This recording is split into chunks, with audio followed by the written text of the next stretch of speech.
paz do Senhor Jesus Cristo, amém? Você que nos assiste, nos acompanha, seja bem-vindo. Você está no canal Beit Sefer, Escola Bíblica à Distância. Nós estamos estudando a revista Palavra e Vida da Convenção Batista Fluminense, cujo tema central é Vencendo as Adversidades. Hoje, nós vamos estudar um pouco sobre o ministério da vida de Elias. E o tema da lição de hoje, que é a lição de número 6, é quando a adversidade é a falta de reconhecimento. O tema deste assunto apresenta dois assuntos importantes: a adversidade e a falta de reconhecimento, ambos que podem acontecer no ministério e no trabalho cristão. O nosso personagem de hoje passou por um momento de adversidade e de falta de reconhecimento. Elias é um grande profeta dentre tantos outros profetas que surgiram em Israel. Mas ele trabalha, ele age no reino idólatra de Israel no tempo do ímpio rei Acabe. Ele nasceu na cidade de Tisbe, provavelmente localizada nas montanhas de Gileade, numa época em que Baal, o falso deus cananeu, tanto da tempestade, da chuva e da fertilidade, era adorado por todo o reino, inclusive pelo próprio Israel, a despeito de Deus ter dado uma outra ordem para que não servisse aos deuses da terra quando eles entraram para possuir a terra. Elias então é convocado por Deus para confrontar a idolatria do povo de Israel. Sobre o rei Acabe, no texto de 1 Reis 16, do 29 ao 30, temos a descrição desse rei dizendo assim: E Acabe, filho de Onri, começou a reinar sobre Israel no ano 38º de Asa, rei de Judá. E reinou Acabe, filho de Onri, sobre Israel, em Samaria 22 anos. Eu não sei se você sabe, mas nesse período o reino de Israel já estava dividido em dois reinos: reino do norte e o reino do sul. E fez Acabe, filho de Onri, o que era mau aos olhos do Senhor, mais do que todos que foram antes dele. O rei Acabe é lembrado por sua perversidade e seu casamento com Jezabel, mulher dominadora e religiosa, e que se denominava porta-voz do casal de deuses cananeus de fertilidade, Baal e Azera, cujos cultos eram praticados, segundo os historiadores e arqueólogos, com práticas de prostituição cultual. É importante destacar que Jezabel, por causa disso, era considerado como profetisa. E Acabe foi considerado, sem dúvida, o pior rei de Israel. Samaria distava a 13 quilômetros a noroeste de Siquém, tornando-se centro de culto de idolatria. Você vê isso em 1 Reis 16, 32. E levantou um altar a Baal na casa de Baal, que edificava em Samaria. Nesse contexto tão adverso, Deus convoca o profeta Elias para uma missão árdua. Às vezes, e é importante destacar, Deus nos chama para cumprir os seus propósitos em meio à adversidade da vida. E às vezes nós não compreendemos, porque nos questionamos por que Deus nos manda para realizar algo tão difícil, tão complicado. Consideramos não ter capacidade e às vezes nem conseguimos realizar o que Ele deseja.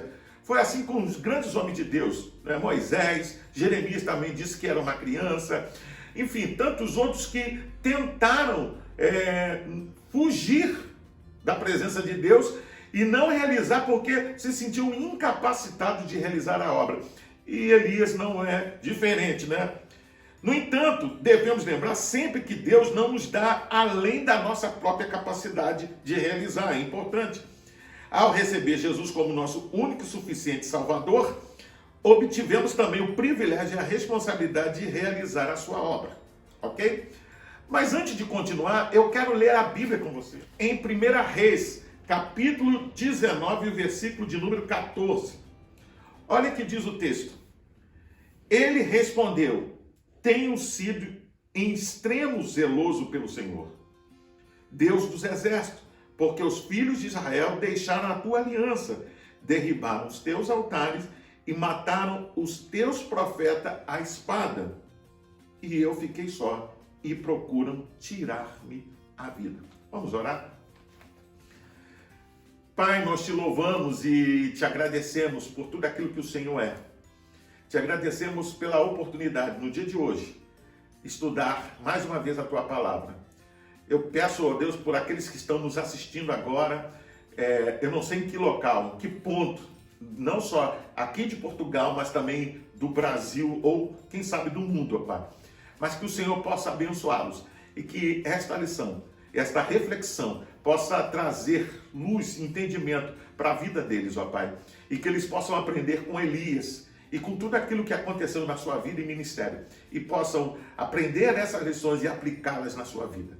Eu oro também para que o Teu Espírito Santo, o nosso Consolador, aquele que ensina, Pai, aquele que está conosco, possa iluminar a mente dos Teus servos que nos acompanham, para que possam compreender a Tua palavra melhor. Eu oro, te coloco a minha vida nas Tuas mãos, te pedindo que o Senhor nos use para a glória do Teu nome, em nome de Jesus. Amém. Vamos lá? Primeiro ponto, Deus não nos abandona. Elias sabia que se ficasse em Samaria, ele seria morto, pois ele fora instrumento de Deus para aniquilar os profetas de Baal e de Azera, a outra falsa deusa consorte de Baal, adorada em Israel naquele tempo. A própria Jezabel o tinha jurado de morte, conforme podemos ver em 1 Reis 19, 2. Elias, então, temendo por sua vida, foge para Berseba, que fica no extremo sul da região de Judá. Deixa ali o seu servo e vai para o deserto. Ele anda um dia e, bastante deprimido, senta-se debaixo de um arbusto e fala com Deus. Ele diz: já basta, ó Senhor, toma agora minha vida, pois não sou melhor do que os meus pais. Sentindo-se fracassado e solitário, o profeta Elias deseja a morte em circunstância de depressão. Muitas vezes a pessoa pensa em tirar a própria vida. É interessante destacar porque Elias realizou um grande feito. Eu não sei se você se lembra o fato de que levou toda essa situação, mas ele desafia o povo a temer ao Senhor e o povo não responde nada. E aí ele propõe um desafio. E então prepara o altar, coloca animais, mas eles não iriam atear fogo. Eles deveriam clamar e o Deus verdadeiro deveria responder. Depois de quase todo dia, os profetas de Baal e Azera clamando, sem resposta alguma, chega a vez de Elias, e Elias o faz, e Deus responde com fogo. E a partir daquele momento, segundo a manifestação do poder de Deus, Elias então realiza uma grande obra e são mortos os profetas de Baal e de Azera. E o povo então começa-se a voltar para Deus. É um processo que ainda iria levar tempo, mas ali começa o primeiro passo. Mas diante disso, e diante dessa situação, Jezabel então se levanta e se opõe a essa situação e quer a morte de Elias, quer tirar a sua vida. E Elias, levado por essa situação, acaba fugindo e de certa forma, pelo que tudo indica, ele está em um profundo estado de depressão. Ele vê como saída, a única saída, a morte.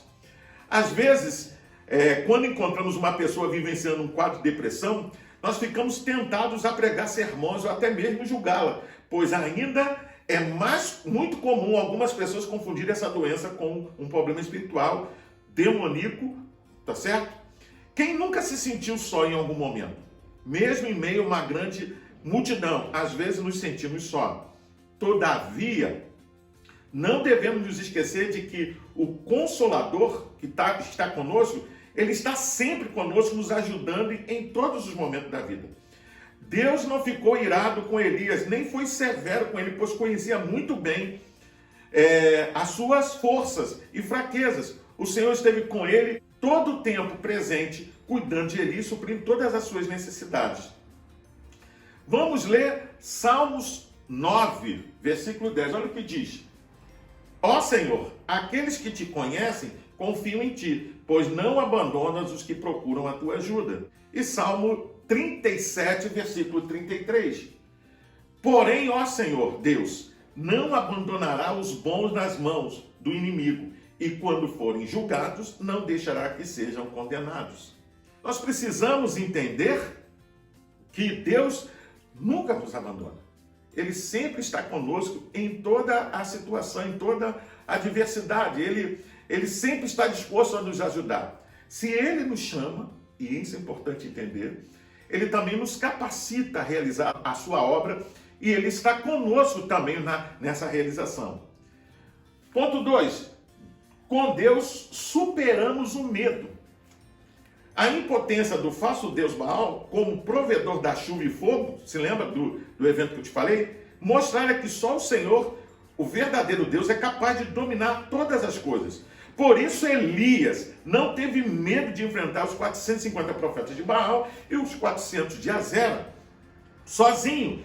Contudo, a aspiração de restaurar a fidelidade do povo ao Senhor foi aniquilada diante das ameaças de Jezabel. O desespero ofuscou a sua fé e, temendo por sua vida, fugiu. Ele sabia qual era a sua responsabilidade e que Deus não o abandonaria em meio às adversidades. Entretanto, o medo falou mais alto. Nesse tempo de pandemia, muitas pessoas têm vivenciado o medo e algumas até experimentado a crise de pânico.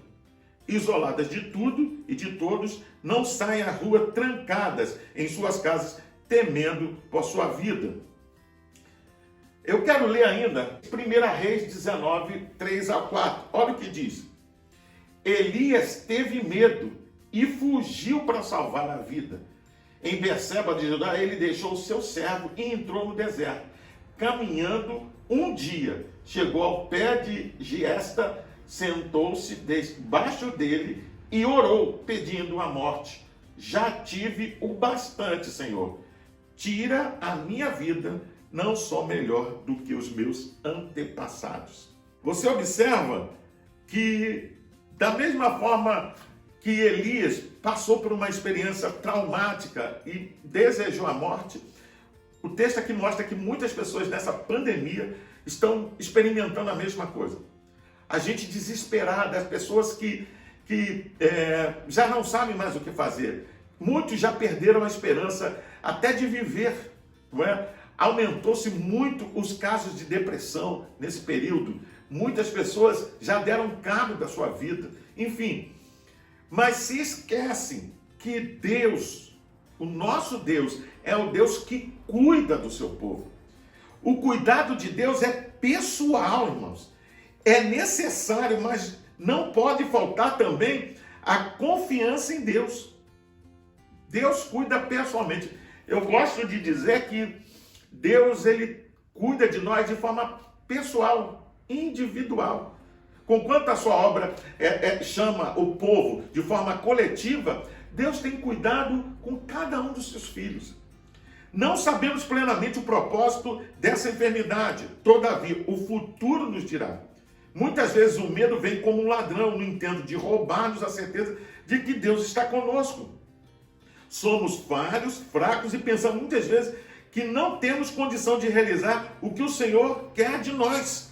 Contudo, jamais devemos nos esquecer que o Espírito Santo de Deus está ao nosso lado para nos auxiliar.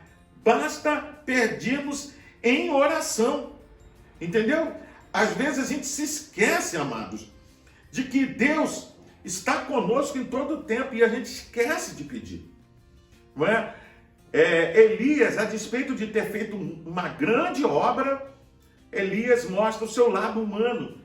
E isso é importante para nós. Eu gosto muito dessas questões na Bíblia, porque ela não esconde em momento algum o nosso lado humano. Ela mostra as nossas debilidades, mostra as nossas fraquezas, mesmo nos grandes personagens da Bíblia. E de certa forma, isso é um alento e também é um incentivo para nós. Porque se homens, né, de grandes estatura espiritual, em algum momento da sua vida fraquejaram, falharam, por que nós, talvez que não tenhamos tanta estatura espiritual assim, falhemos também, erremos? Então é importante, amado, porque isso nos mostra a Bíblia que a nossa confiança, a nossa certeza, a nossa esperança, a nossa força não vem de nós mesmos ou da nossa própria capacidade. Vem do Senhor, através do seu Espírito Santo que habita em nós. Ok? Em terceiro ponto, a valorização vem de Deus. No deserto, Deus não abandonou Elias. Muito pelo contrário, ali naquele ambiente adverso, Deus cuidou, alimentou e fortaleceu física, emocional e espiritual. No entanto, Elias julgava que Deus o tinha abandonado. Foi nesse momento, convencido de que estava sozinho naquela caverna, que o Senhor lhe perguntou: "Que fazes aqui, Elias?" Elias respondeu: eu tenho sido em extremo zeloso para o Senhor dos Exércitos, porque os filhos de Israel deixaram a tua aliança, derribaram os teus altares e mataram os teus profetas à espada. E só eu fiquei e buscam a minha vida para me tirarem. O profeta está inconformado com a situação e ele desabafa diante do Senhor. É interessante que Deus sabia de tudo, mas Deus pergunta: o que está acontecendo, Elias? E Elias, de forma terapêutica, ele começa a falar, né? Coloca para fora aquilo que está angustiando a sua alma, aquilo que está lhe levando àquela situação de depressão. E ali Deus tem um trato terapêutico com Elias. Ele começa a tratar Elias, não é, de diversas formas para restaurar aquele homem novamente a sua posição, uma posição de destaque na história e no plano do povo de Deus. O profeta então diz que está sendo jurado de morte por Jezabel. Ele esperava receber honra e reconhecimento pela obra realizada, mas para sua surpresa, ele recebia agora tão somente ameaças de morte. Quem sabe você tem vivenciado a mesma coisa, você tem trabalhado na obra de Deus, você tem se lançado, você tem se empenhado em fazer a obra de Deus, e o que você recebe só é palavras de morte na sua vida, só palavras de desânimo. Mas saiba, Deus, Ele não te abandona, Ele sempre esteve e vai estar com você.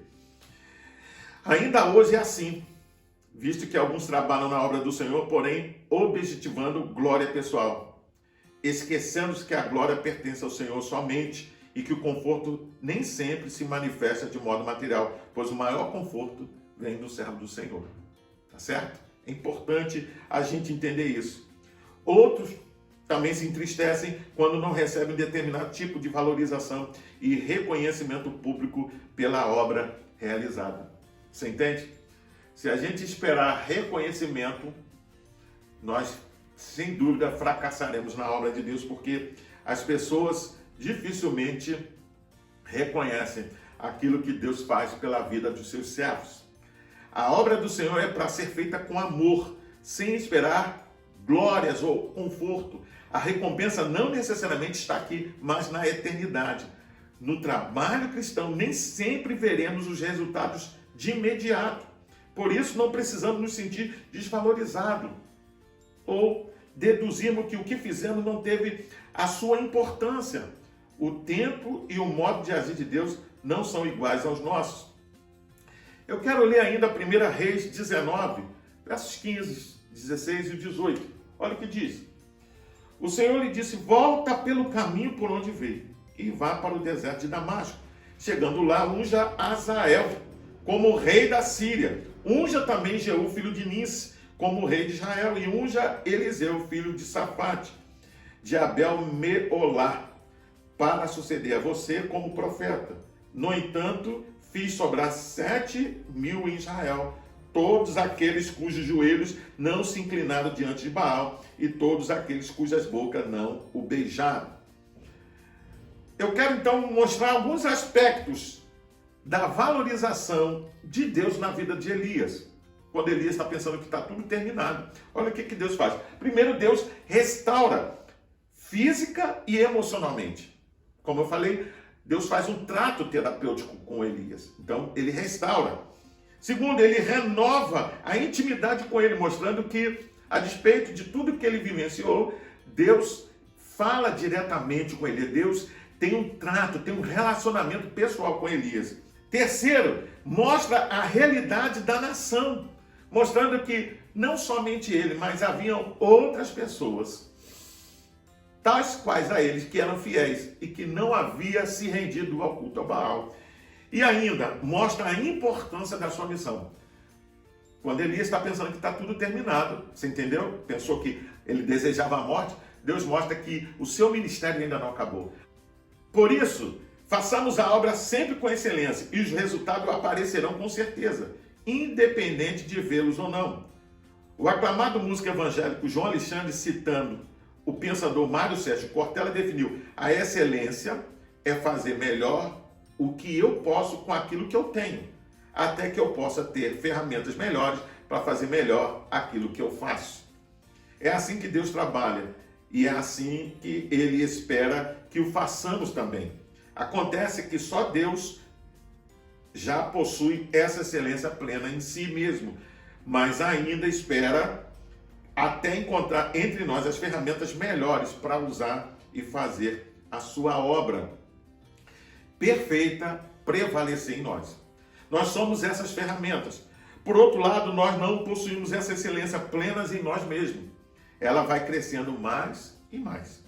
Logo, devemos estar sempre buscando em Deus o crescimento, jamais considerando que é uma grande vitória obtida, ou seja, depois que aconteceu uma grande vitória, que chegamos ao máximo. Deus quer ainda nos usar mais ainda para que sejam satisfeitos, né, os seus propósitos.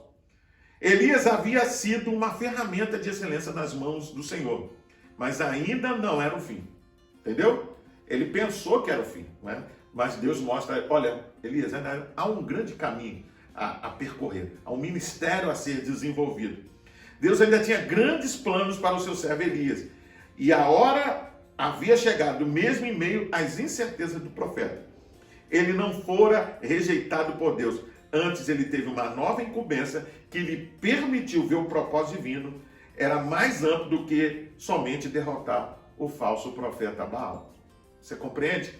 Deus mostra para Elias que a obra dele ainda não terminou, porque a última palavra não era de Jezabel, a última palavra é sempre do Senhor. Concluindo, os desafios desse tempo são grandes, como no tempo do profeta Elias. A humanidade está distante de Deus, fazendo coisas que o desagradam. Com a pandemia vieram novos desafios: desemprego em larga escala, aumento da violência, inclusive doméstica, medo, solidão, aumento do número de divórcios, tá? E até o sentimento de desvalorização em alguns casos, né? Dificuldade de relacionamentos entre pessoas da mesma família. Outro dia eu estava conversando com uma pessoa e falei sobre essa questão. Muitos tiveram que repensar o relacionamento familiar, porque uma vez que viviam praticamente para o trabalho e agora, em função da pandemia, tiveram que voltar para o lar, né? Ou muitos estão trabalhando dentro do lar. Essas relações que estavam fragilizadas precisaram ser tratadas, porque muitas delas, em muitos casos, já não havia mais relacionamento, nem entre pais e filhos, nem marido e mulher, entre própria família, e muito teve que ser tratado. Por isso, aumento de divórcio, de violência de casos domésticos, enfim. Por quê? Porque as pessoas, a despeito de todo empenho profissional, todo conhecimento, não é? Toda a cultura adquirida, não tinham habilidades para desenvolver um relacionamento familiar saudável. Ok? Então precisamos buscar em Deus o consolo e encorajamento necessário para viver nesse caos e vencermos. Para pensar e agir. Quando você se sente só, o que faz? Que tipos de medo você tem experimentado ao longo da pandemia? Você faz a obra de Deus por amor à sua obra ou em busca de algum reconhecimento? Eu ainda quero convidar você a fazer as leituras diárias, que vai de segunda até domingo. Você vai estudar diversos textos bíblicos, né, que vão te ajudar a entender melhor e elucidar melhor essa lição. Bem, você pode ainda acessar essa revista no link que vai estar aqui na descrição desse vídeo. Você pode baixar para o teu tablet, celular ou computador e você pode não só estudar essa lição, mas as futuras lições você vai poder acompanhar conosco. Eu sou o pastor Carlos Guerra e nós estamos no canal Beit Sefer, Escola Bíblica à Distância.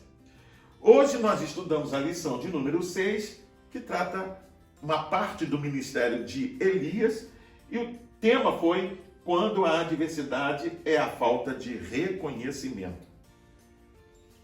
Bem, eu não sei que tipo de experiência você tem experimentado no ministério. Talvez você possa estar frustrado, desanimado, porque você tem recebido na sua vida palavras de morte, em vez de reconhecimento daquilo que Deus tem feito através da sua vida. Mas saiba que aquele que te chamou para a obra, ele é aquele que te guarda, que te sustenta e não te abandona. Ele sempre vai estar com você e sempre estará disposto quando você clamar por ele para te fortalecer. Saiba que a última palavra não são dos profetas do caos, não são daquelas pessoas que são desafetas a ti. Não são, como foi no caso de Elias, não era de Jezabel. A última palavra sempre vem do Senhor. Ok? Eu ainda quero convidar você a se inscrever nesse canal. Deixe o seu like, faça um comentário. Acione o sininho aqui embaixo, é muito rápido, é fácil, para futuras notificações. E aí compartilhe com seus amigos, vizinhos, com os grupos de WhatsApp. Compartilhe para nos ajudar a divulgar esse canal, para que mais e mais pessoas possam ser alcançadas por essa palavra. Que o Senhor te abençoe e te guarde. Que a graça do Deus Todo-Poderoso e Eterno possa estar sobre você e a vida da sua família. Fique na paz. Deus te abençoe.